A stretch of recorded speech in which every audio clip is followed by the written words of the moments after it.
Prepare for inspection. Morning muster is one of those constant facts of military life. But now, on their way to the ships, the planes, and the fields, today's ranks are marching first to daycare centers. Take the balloon out your pocket. You're not taking it to school. Ed Ridge is one of more than 3,000 Navy fathers who have custody of their children. In fact, 70% of the single parents in the Navy are men. Ed and his son have been a twosome since Eddie Jr. was 12 days old, and the two of them have their morning routine down to a science.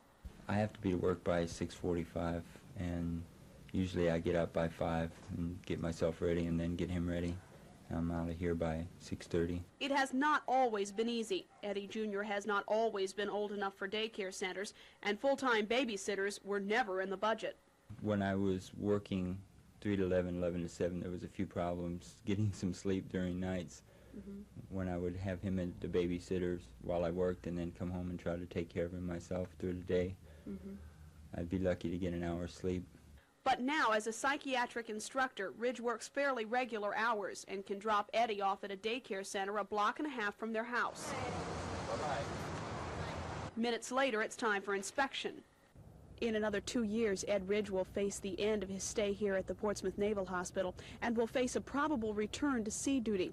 For the single-parent sailor, that means careful consideration and fewer options. Well, I'm just going to have to adjust. I got 2 years to think about it. I'm going to try to talk them into letting me go overseas maybe, but if they don't, I'll work it out somehow. My family's not really available due to illnesses and different reasons, but I have a lot of friends.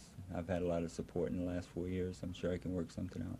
That something will mean that Eddie Jr. may spend 6 months out of a year with another family. Well, it's something you have to do. You can't throw away the time you got in, you know. You just adjust. It's part of being in the military.